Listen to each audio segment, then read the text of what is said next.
Welcome back, friends. Before we dive in, share the moment that shocked you most and the lesson you carried away. Drop it in the comments. If the story moved you, tap like, subscribe for more chapters, and settle in. The next twist arrives in 3-2. Midnight hit the city like a drumline on glass and concrete. Rain fell in hard, vertical sheets, promising flash floods and wrecked plans. The air carried wet asphalt, exhaust, and the distant wail of sirens. Inside Rosie's diner, Ellie wiped the last sticky counter with movements heavy from 12 hours on her feet. Bus tub, burnt eggs, greasy plates, the cook's leers, the owner's grunts. 17 crumpled dollars in tips. Not enough for rent. The diner hissed and clattered around her, but fatigue roared louder. She untied her apron, nodded to the owner, and stepped into the storm. The rain hit like a living thing, slapping her jacket, threading cold fingers into her hair.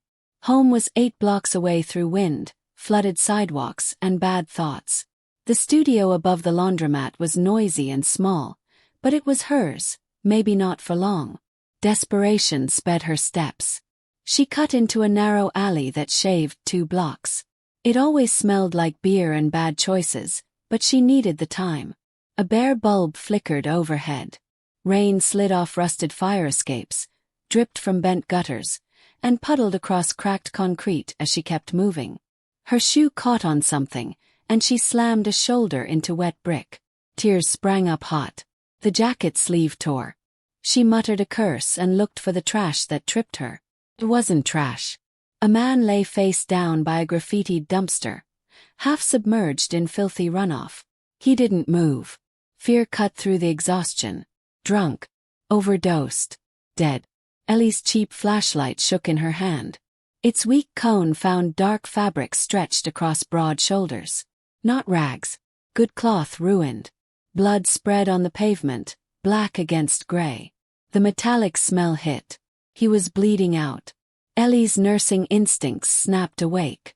She knelt in cold water that soaked her jeans and reached for his neck. Pulse thin and thready, but there. She rolled him gently. He groaned, the sound raw. The beam found a deep stab wound under his ribs and a head gash matting dark hair. A shattered platinum watch clung to his wrist. Ink edged his knuckles. This was not a homeless man. This was danger in an expensive suit. Her thumb hovered over 911. His eyes snapped open. Amber, bright, assessing, predatory. For one beat she felt hunted. The sharp light in his gaze dimmed into pain and confusion. "Where?" he rasped. Ellie kept her voice steady. "You're hurt. You were stabbed. I'm calling an ambulance." His hand clamped her wrist with shocking strength. "No. No cops." He tried to pull free. "You'll die." He forced himself up, failed, and slid back, breath hitching. The grip eased but didn't release. He was terrified of authorities, terrified enough to risk death. Ellie looked down the rain-scoured alley. No help was coming. She made her choice. "All right. No cops. My place. But you have to move." Getting him up was brutal. He was taller and heavier than she realized, a slab of dead weight against her narrow frame. She looped his arm over her shoulder, staggered, and pushed forward. Every step hurt her. Every step wrecked him. They reached the mouth of the alley and crossed the empty street. The 4 flights to her apartment felt endless. He groaned with each rise in elevation, and she swore under her breath, dragging him onward with stubborn, foolish strength. At last, she fumbled the key, shoved the door, and guided him onto her pull-out sofa. She locked the flimsy deadbolt and leaned on the door, shaking. In the dim light, he looked near dead. Pale beneath blood and grime, suit ruined, watch cracked, scent of sandalwood mixing with copper and antiseptic. "Who are you?" thudded inside her skull. She grabbed her first aid kit and a few clean towels. The wound was ugly, ragged edges still oozing. The head gash looked bad too. She had gauze and peroxide, not sutures or scans. She cleaned as best she could, whispering, "This will sting." His eyes opened again, focused, hard. "Who are you?" She froze. "Ellie. Liza."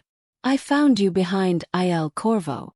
His eyes tracked the window, the door, the exits. Where is this?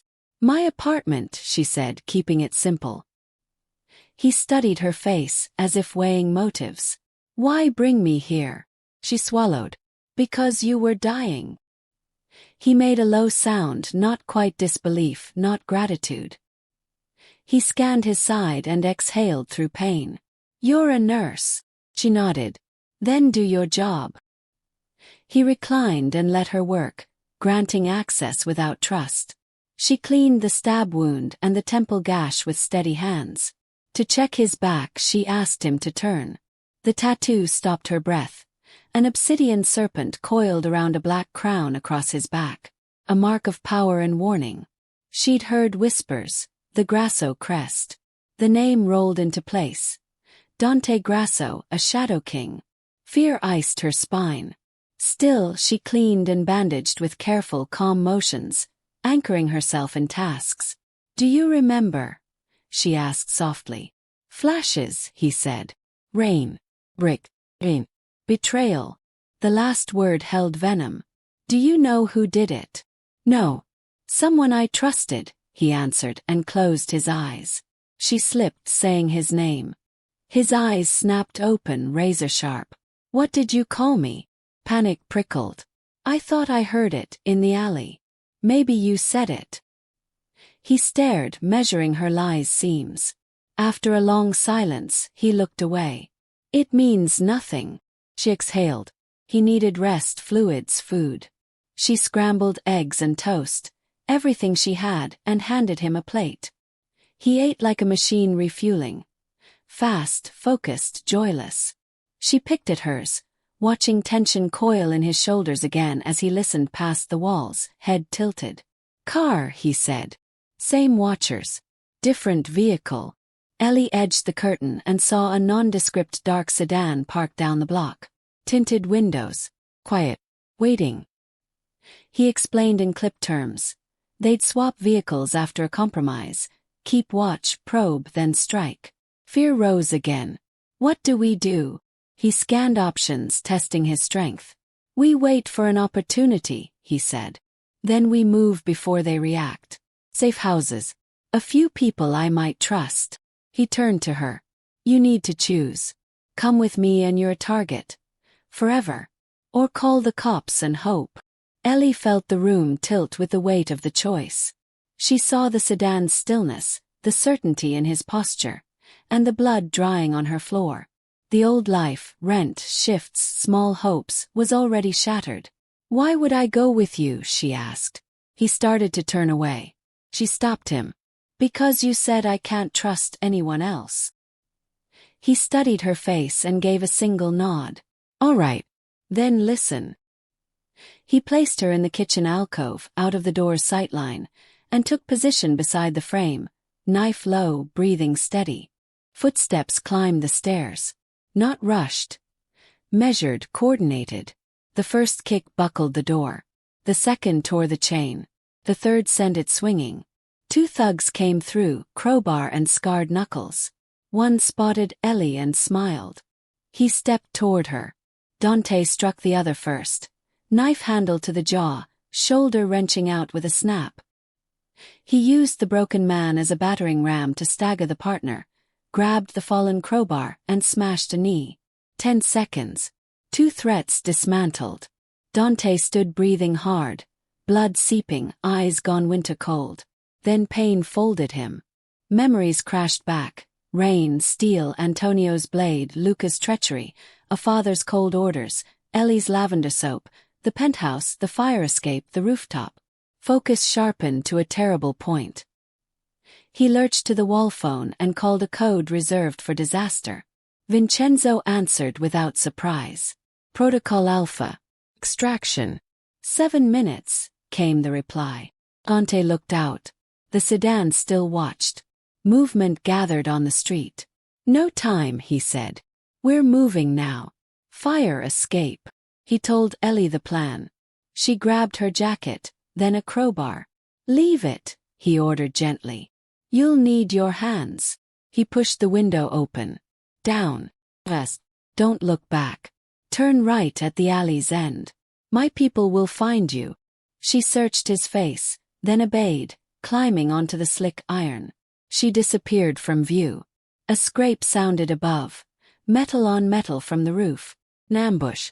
If he followed, they would be silhouettes for a shooter. Boots thundered in the stairwell.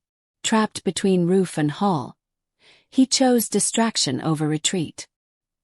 He snatched a pistol from a fallen thug and charged into the corridor, drawing the hunters to him and away from Ellie's descent. The corridor blew open with muzzle flashes as Dante leaned into the doorframe and fired controlled pairs.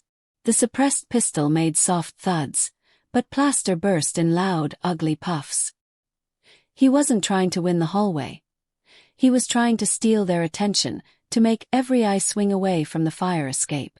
A round grazed the jamb and spit splinters across his cheek. He ducked, pivoted, fired again, then broke left, limping hard toward the front window. 4 floors down, the Watcher sedan idled. He aimed low. One tire popped, then the other. Shouts erupted below. Eliza. Glass exploded inwards as retaliatory fire stitched the window frame. Dante dropped behind an armchair, ears ringing, chest heaving, counting the last cartridges by feel. Boots thundered closer, breach team advancing in a wedge. Then a new sound punched through the chaos. Safety glass shattering near the kitchen window, rope lines thwipping tight. Figures flowed down from above. Matte helmets, compact rifles, clean 3-step landings. Not the enforcers. Patches he recognized. Vincenzo's. Contact rear. The hallway men yelled as the newcomers opened a precise crossfire. The room became a strobe of muzzle flash and smoke. "Boss, it's me," a voice barked. Vincenzo slid beside him, one knee down, eyes cold and quick. He didn't waste words. Tourniquet high on the shoulder. Pressure dressing at the ribs. Injector slap. Painkillers and a stimulant bloom that cleared Dante's vision to a hard, bright tunnel. "Where's the package?" "Fire escape," Dante rasped. "Before contact." Vincenzo's jaw ticked. Roof said visual lost mid-descent. Dante's stomach dropped. "Find her. Primary is you." "That's an order." A half-beat of resistance. Then the nod he needed. Vincenzo pivoted, reassigned 2 operators to the alley, and hauled Dante upright. "Stairs are compromised. We ride the iron." The fire escape yawned open to wet air and the stink of cordite. Ricochets pinged off brick. The sniper they'd thought suppressed wasn't quite done. "Down!" Vincenzo threw Dante flat, then called for counter-suppressive fire. Roof team answered. Target neutralized. Movement resumed. The ladder bit Dante's palms. Every rung jarred his ribs like a hammer. Below, the alley held its own small battlefield. 2 bodies near the ladder's base. Weapons kicked clear, rain smearing blood into pink rivulets. They hit the ground in a staggered diamond, rifles outward. "Package?" a voice on comm asked. "Negative visual," came the reply. "Alley clear. No sieve." Dante froze against damp brick and forced his breathing to steady. No Ellie in the shadows. No scuff of hurried steps. Not even the breathless, terrified hitch he had learned in one night. "Find her," he said again, voice like cut glass. Vincenzo tugged him toward a service door. "You die here, she dies later. Move." Logic triumphed over fury.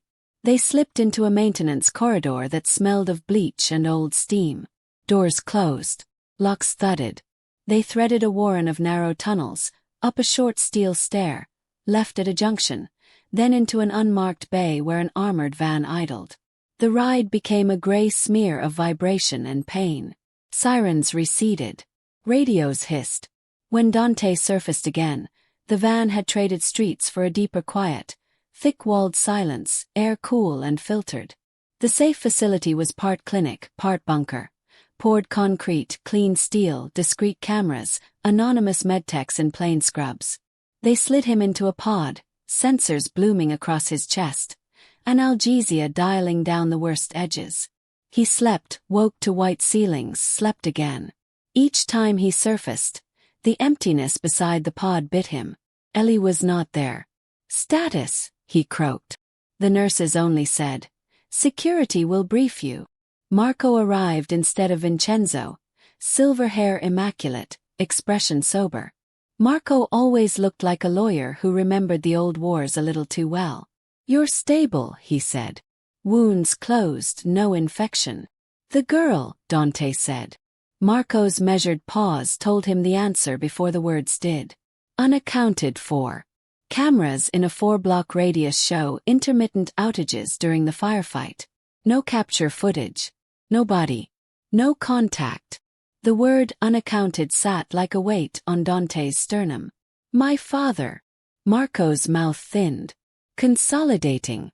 He believes you are sedated in a different site. He has declared the crisis contained." Containment meant message-sending violence. Cousins reassigned. Captains questioned too firmly. Lieutenants reminded where power sat. Dante pictured it with a clarity that made his fingers curl. Antonio's and Luca's lines. Marco spread 2 fingers. "Most neutralized. Not all. A splinter group, then. Those always grew like weeds in blood-soaked ground. Resources to find her," Dante said. "Not a question." Marco inclined his head. "Quietly, outside your father's circuits." Dante understood the cost. Quiet meant no backup later if things went wrong. "Do it," he said. "And if the splinter has her, we cut them out root and stem." Days developed a rhythm. Physio at dawn, reports by mid-morning, tactical modeling in the afternoon, maps spread under bright, surgical light. Dante rebuilt a command web that didn't ping the Dawn's dashboards. Old favors called, dormant safe lines warmed, off-book drivers reactivated, 2 long-retired watchers coaxed from anonymity with money and memory. In the quiet between briefings, he saw Ellie anyway, kneeling in rain, jaw set, whispering, "Don't die." He felt the flick of her eyes as she weighed running and chose him. He tasted cheap toast and scrambled eggs and understood why that memory had weight. It meant trust. On the 6th day, rain again drumming on concrete above the bunker, Vincenzo entered with something like uncertainty behind his eyes. "Outer perimeter has a walk-up," he said. "Female. Lone. No weapons, no devices. She asked for you by name." Dante's heart moved once, hard. "Trap." "We scanned twice. Nothing. She's thinner. Determined." Dante stood. The med-tech tried to protest. Vincenzo silenced it with a look. "Bring her here," Dante said. "No detours." "And the room?" Vincenzo asked. "Clear it." The operators filed out, steel and silence. The door sighed. The bunker hummed. Dante's hands felt steadier than his pulse. She stepped through looking like a storm the city had kept. Jeans scrubbed pale, t-shirt clinging with rain. Hair pulled back in a rough knot, dark circles like bruises beneath her eyes. She stopped 3 paces inside and took him in. Bandages for bruises, the slashed and mended look of a man held together by will. "You're hard to find," she said. The voice was low but clear. He didn't reach for her. "It wasn't safe." A dry sound escaped her that wasn't quite a laugh. "Safe left the building when I dragged you up 4 flights." She lifted her chin. "You left me." He absorbed it. "I had to consolidate," he began, and heard how thin it sounded. She cut him off, not cruel, just precise. "You had to choose. You chose you. Fine. But don't call it protection." Silence stretched between them, the hum of filters loud in the absence of lies. He reached into a drawer and came back with 2 things. A slim sat phone and a cashier's check that would change a life. He set them in his palm. "This is your out," he said. "Clean line to someone outside all this. New name. New city. Money that doesn't glow." Her eyes flicked to the numbers, widened, then steadied. She didn't take them. She wrapped his hand with both of hers, gentle but sure, and closed his fingers over the offers. "You said I couldn't trust anyone but you," she whispered. "You were right. I don't want a life somewhere else where I'm always looking over my shoulder.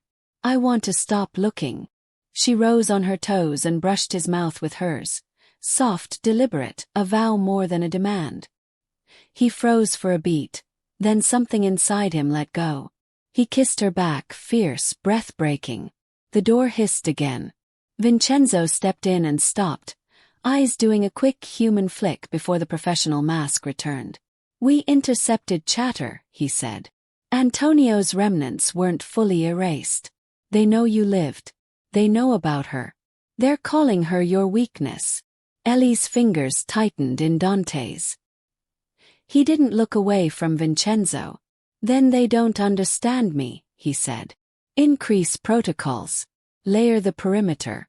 Move safe houses staggered. Find the splinter and erase it. And give her access." Vincenzo's eyebrow lifted the slightest bit. "Access what?" "Everything she needs not to die in my world." Training started that afternoon, not with guns but with breath. "Fear shortens breath, short breath shortens thought," Vincenzo's instructor said, a compact woman with calm eyes. Ellie learned to shift her stance, to make space in tight thresholds, to use angles in rooms, to watch hands more than faces. The range came next. Stance, grip, surprise at the mechanical crash of recoil, surprise at how quickly repetition built control. She learned to reholster without looking, to clear a stovepipe calmly, to wait a beat before stepping through a door. In the mirror, she watched fear be joined by focus. Psek lived in small habits. Ellie learned to change routes every time, to never stand centered in a doorway, to use reflections to read a room.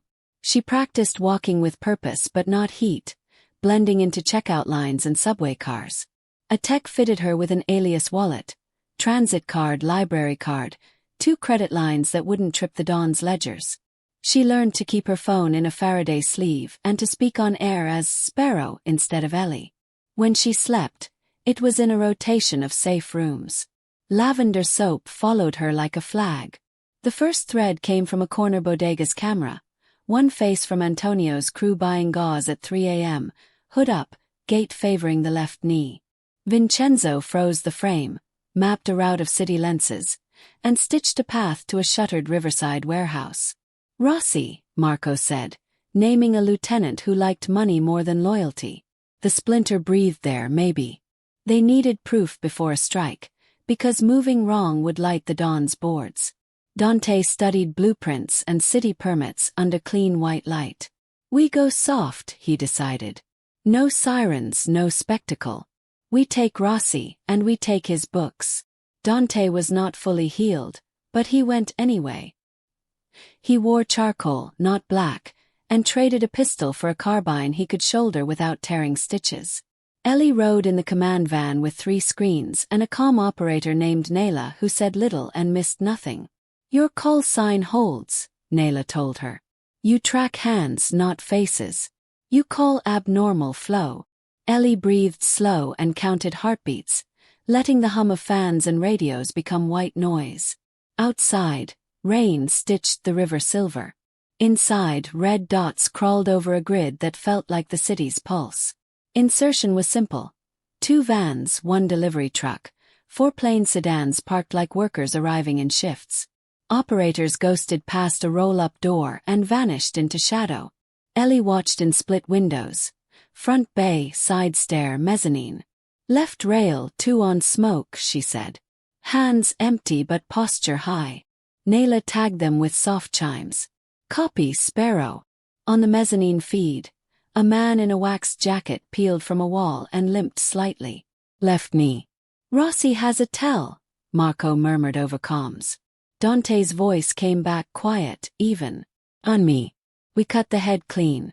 No noise. The grab happened like a magic trick. A hand, a pull, a door that wasn't a door. Rossi vanished into a maintenance closet and reappeared cuffed to a chair in a room that looked like a boiler lab but smelled like disinfectant. No beatings. Questions. The leverage was a ledger, literal old taped spine, grease smears, pulled from a locked cash box under a coil of extension cords. Ellie found herself breathing faster as pages turned under gloved hands. Transfers. A half-page note. Asset leverage, E. The letter sat like ice. Nayla's eyes flicked to her and then back to the feeds. They were almost out when the outside world pressed in. 2 black SUVs rolled slow past the warehouse and didn't look. A third car parked wrong at the end of the block and stayed. Flow is thickening, Ellie said. North side door stays clean, Nayla added. South alley has trash rearranged. Dante's answer was a calm. We change exits. Then the hairline crack. A single flashlight bobbing where it shouldn't. The street went sharp. Not ours, Nayla said. The Dawn's watchers or the Splinter's reinforcements. Either way, the clock hit 0. Contour out, Vincenzo ordered. Package is the ledger. Move. They folded into alleys and loading docks, trading one path for another every 30 feet. Twice they stopped breathless behind greasy dumpsters as casual pedestrians became static observers. They're bumping into us, Ellie said, surprised by the steadiness in her voice. We're the test, Marco answered. They want to see if Dante shows his hand. He didn't. He let Vincenzo run the exfil and kept his voice level and slow. Left at the blue roll-up. Hold. Now right. Cross in 3. They flowed. The vans swallowed them in shadow. The river swallowed the vans in traffic. The city exhaled. Back in the bunker, Ellie stared at the half-page with her initial until the letters blurred. It could be anyone, Nayla said softly. E stands for a lot of people. Ellie nodded, but the room had chilled. Dante came in, damp hair, sleeves rolled, bandage peeking under linen. He put a palm flat on the ledger, closed it, and slid it away. You're not an asset, he said. Not to them. Not to me. It wasn't empty comfort. It was a line in the floor. She stepped over it, but the printed letter stayed inside her head, quietly humming. Training grew harder. She learned to drive backward at speed, to take a corner so a tail overshot. She practiced door entries with blue guns until motion felt like choreography. Step, post, slice, clear. She learned safe words and the difference between a clean tail and a curious stranger. The first time she failed a scenario, she froze at a fake crib with a crying sound file. The instructor killed the lights. You own your attention, the woman said in the dark. Not the other way around. Ellie breathed, found the floor with her feet, and learned to separate sound from decision. The Splinter kicked back with a car bomb designed to be clever and ordinary. Ellie didn't spot wires or smell fuel. She saw condensation, a dry square on a windshield in rain, right where a small box would sit inside. Stop, she said, voice flat, before the driver keyed ignition. That car is wrong. Vincenzo didn't question. He moved the team clear, called the ordnance unit, and watched a robot pull a lunchbox-sized package from under the dash. After, he found Ellie by the van and handed her a paper cup. Good eyes, he said. It was the highest currency he had. Respect shifted rooms. Operators who had been politely distant began to ask Ellie what she saw on feeds before moving. Nayla invited her to the quiet end of the command table. Marco, who judged with small silences, let one stretch into something like approval. Dante watched that change and said nothing, but his shoulders seemed lighter in brief moments, like the world had shifted a fraction off his chest. They ate at a steel table. Bad coffee, good bread, cheese wrapped in butcher paper. And Ellie realized she was not a guest anymore. She was part of the machinery, humming with it. The dawn called for a sit-down in a church that had hosted peace talks long before any of them were born. Marco said it was theater and trap in equal measure.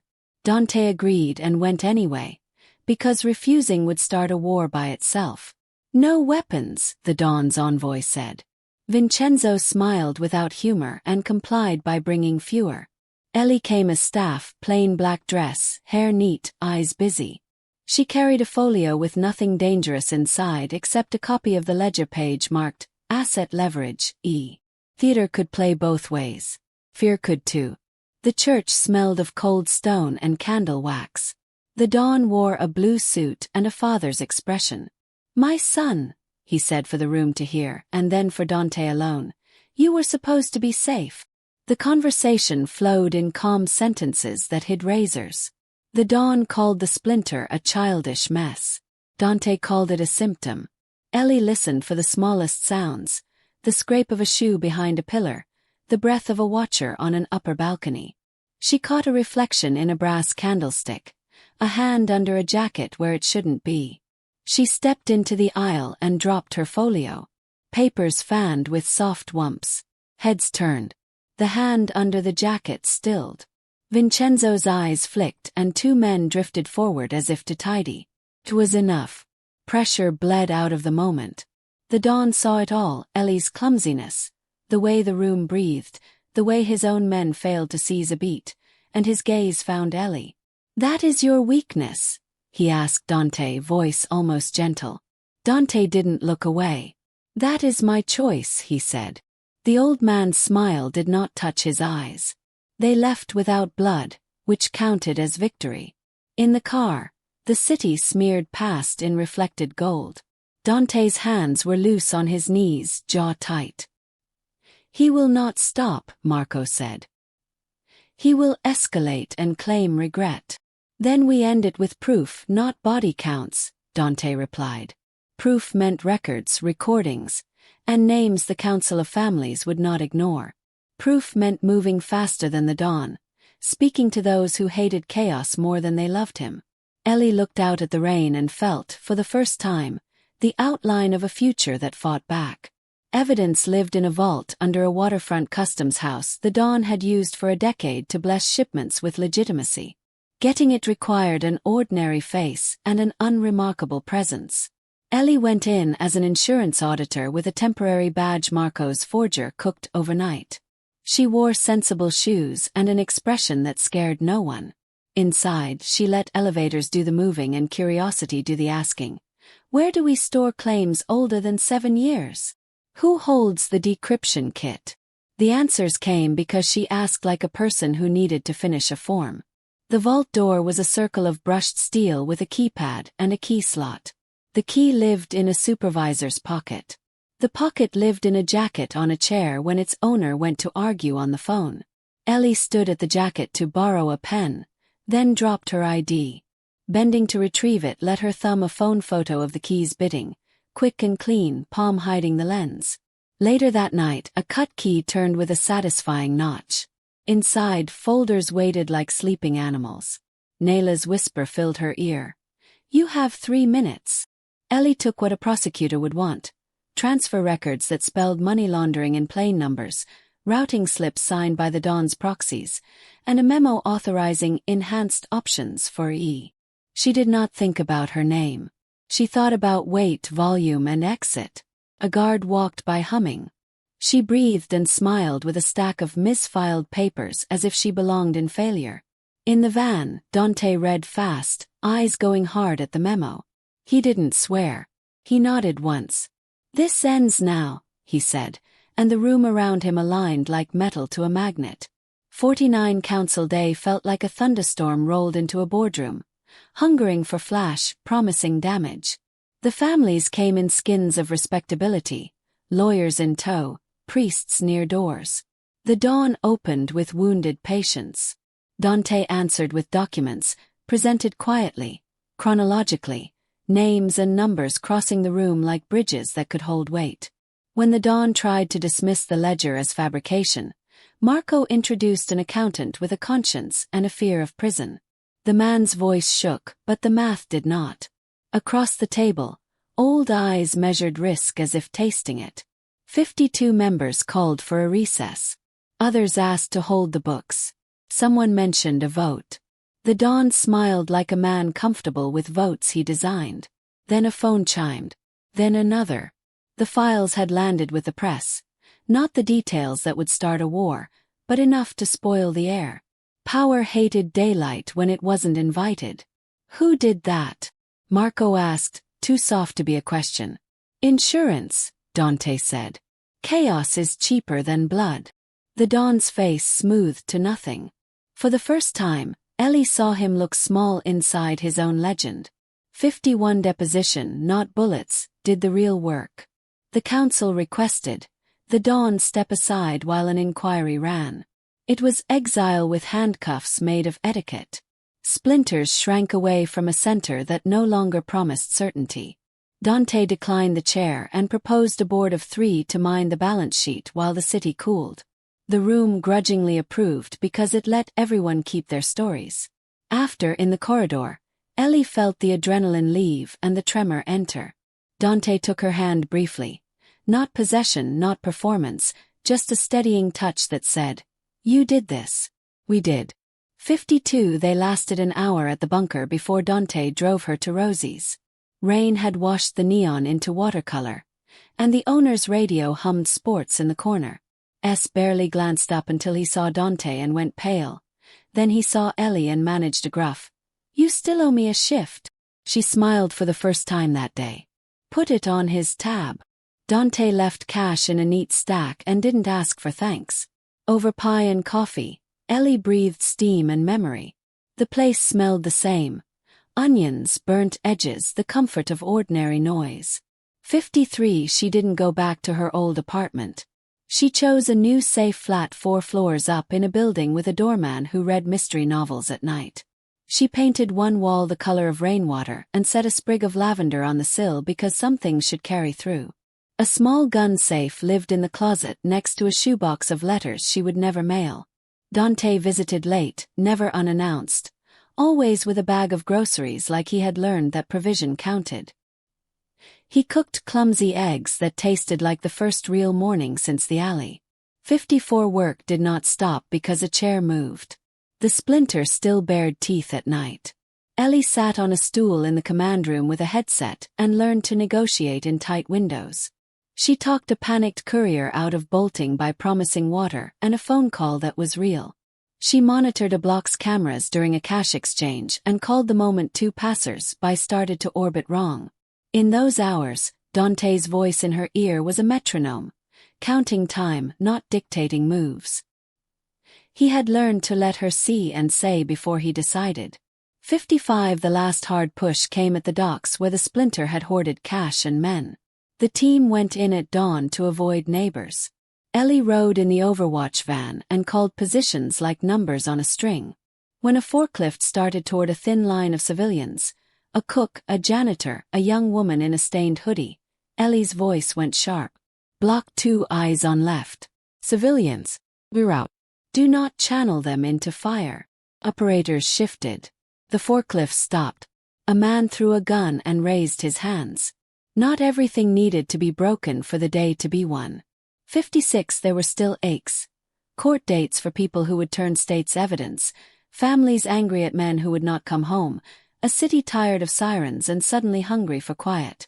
Dante built rules that were not soft but were clear. No bodies on sidewalks, he told his captains.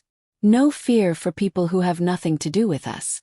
If a neighborhood knows our name only as a rumor, we're doing it right. Ellie listened and thought of the night she knelt in garbage water and chose a man who was both shadow and promise. 57. They stood on a parking garage roof one sunrise. The city rinsed clean by another night of rain. Steam rose from manholes. Buses drew chalk lines on wet streets. Dante leaned on a railing and looked like a man who had been emptied and refilled with something heavier than blood. There's no end to this, he said, not apologia, not complaint. Only better or worse. Ellie tucked hair behind her ear and matched his quiet. Better is a direction, she said. We can walk that way. He nodded, eyes on a billboard blinking from perfume to politics. 58. A week later, they returned to the bunker's training room, not because danger demanded it, but because habit did. The instructor ran them through a scenario that started as a routine door knock and turned into a broken stairwell. Ellie moved like someone who knew how not to be seen. After, she laughed, not loud but real. You're better than good, the instructor said. You're calm. Ellie filed the praise with the few she kept. Calm was the thing she had been given by storms. Calm was the thing she could offer back when rooms tilted and people shook. 59. Dante handed her a small, unmarked keycard the color of dusk. Your call, he said. With it, you can walk into any room I control, ask any question, make any plan. Without it, you can walk away. You owe me nothing. She weighed it and saw what it meant. Not a test, not a trap, an honest door. She slid it into her pocket with her breath steady. I already chose, she said. He nodded like a man who'd finally allowed himself to believe a simple sentence after a lifetime of complicated ones. 60 rain found them anyway. On glass, in gutters, making music on diner awnings.